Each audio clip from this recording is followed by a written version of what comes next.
Let's talk about today's market action with these gentlemen. In today's closing bell exchange, it's Ken Mahoney from Mahoney Asset Management, David Seaberg from Cowan & Company, Brian Evans, from Bond Street Wealth Management, and Andrew Wilkinson from Miller Tabak. Good to see you all. Thanks for joining us today. Thank you. So Ken Mahoney, we didn't get sell in May and go away, but could we get a June swoon if this picks up here? What do you think? I know. I still think the path of least resistance is that stocks go higher. I think at the end of the day, you have a lot of money managers that are experiencing performance anxiety. And I'm not referring to performance anxiety that you see on the TV ads or TV commercials, but you have the averages up 13, 14%.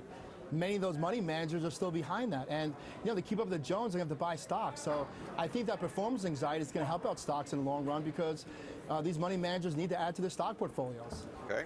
David Seaberg, do you agree with that? What's your take here in terms of this market and what we've been seeing over the last 2 weeks? Nervousness. Has anything changed? No, I mean, look, I do agree. I think we're going to continue to move higher. That's been my thesis all along. Still very bullish on the market. Look, I think, we know what the Fed's going to do, or we have an idea. It's going to be moderate, the way they come and pull QE back. And I think that, the economic data, what we've seen so far, has been improving. One thing that's very important to look at, I know people are concerned about rates, and they're talking about the fact that the 10-year's been going higher, and we've seen that over the past 3 weeks. If you look at the S&P 500, I think there's roughly 400 stocks in the S&P 500 that actually pay a dividend. They pay a dividend that actually roughly equals where the 10-year is right now. So my question to you is, what would you rather have? Would you rather have an investment in the 10-year where you have kind of a relatively still lousy yield coupled with duration risk, or would you rather have the opportunity to be in an equity that's got a yield roughly around where the 10-year is and the opportunity for growth? I'm going for growth. All right. Well, I'm going to ask Brian Evans to answer that question as well, because that debate has been raging for a couple of weeks now. Do you buy bonds or not? Goldman now says sell those bonds. UBS says buy those bonds. What do you say, Brian? Well, I think it depends on which bonds you're talking about. Well, the long-term treasuries, longer-dated maturities. Oh, the long-term treasuries. I'm not a big fan of treasuries. I don't see any risk-reward with the treasuries. They're an all-time high, but there are other areas of the bond market that you can get into that are secured, select high yields. But the treasuries, which are very heavy in most bond market indexes, are not a good place. You have to be careful about buying just a bond market index to expose yourself to bonds. Let me ask you about stocks here, Andrew Wilkinson. I mean, we had the GDP report out. We continue to see, economic data that shows an anemic story. Is that enough for this market to be justified? Do you think that we're getting ahead of ourselves in terms of the strength relative to what's going on in the economic backdrop? Well, I don't think the path for stocks will remain exponential, Marie, going forward. If you look at the pattern we've had so far this year, January, March and May have been excellent months for stocks. They've outperformed bonds. And had you invested alternatively in bonds in February and April, you'd have done very well out of bonds. So the pattern, silly as it may seem, is to go out and buy bonds, particularly with yields ending the month on such a bad note. So you'd be buying bonds. I mean, are we talking about long-term treasuries as well? Yeah, I don't dislike the bond market at this point. I think we've had a significant spike up in yield, well, a drift higher, not so much a spike.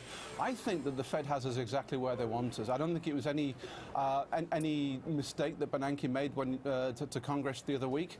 I think he wants this debate about tapering out in the open. I don't think the Fed is very close to tapering its bond purchases. I think you need to see 3 consecutive 200,000 per month payroll gains. The earliest that could happen is September, and if we trip up next week, which I would expect, if you're even looking at the Chicago Purchasing Managers Index this morning, the employment component didn't quite rise as much as it did at the time of the January report. That report only produced 148,000 payroll gains. People next week are looking for 165,000. I think there might be some disappointment there. David Seaberg, I know you're watching carefully, waiting for that payroll report next week as well. What are your expectations? Look, my expectations, I guess I hope that it's a very good number. I mean, like everybody does, I hope the number is a good number. If it's a weak number, I think you're going to see a sell-off, and I think it will be met by buying. There's still hedge funds massively underperforming the market. They have to catch up. They're going to be there buying the stocks. You have a lot of money on the sidelines. They're going to be coming into the market. So I think, again, pullbacks are a buying opportunity, and you need to take advantage of it. It's that that simple. Look, we just had a technology conference that just ended in New York yesterday, and I'm going to tell you something. The tone coming out of that conference was off the charts. So very positive tone, leads right into the whole thesis. The cyclical rally's on. It's going to continue. People are still bulled up here. Yeah, well, I tech think is cheap, right? I mean, was the optimism around technology, though? Because technology certainly has been an underperformer. Look, it has been an underperformer, and that's why it was so interesting. I think the going into the conference, the concern was the optimism wouldn't be that upbeat. But I'll tell you what, the semi-cap equipment names in particular, and we've been talking about our expectations of capex. We're way high in the street, and our sort of conviction is that through this year and next year, it's going to be meaningful higher than what street expectations are. Okay. That's bullish, and I think that thesis was played out. Quickly, Ken Mahoney, we'll give you the last word. Yeah, I think it's really interesting for the bond market here. There's been some chatter this week about Fed Chair Bernanke retiring. I don't know if the market's fully dealt with that. We may have a Costanza moment, like George Costanza in a Seinfeld episode, where he leaves on top. He tells a funny joke and he exits. Fed Chair Bernanke will be leaving on top now with the way the economy's improved so much since the Great Recession. So maybe we'll have a Costanza moment with Fed Chair Bernanke. Well, we'll see how the QE experiment ends. Exactly, anyway. right. Thank you, gentlemen. Have a good weekend. Thank you. Thank you. Thank you. All right, that's George Costanza. And Ben Bernanke, there's a pair, right?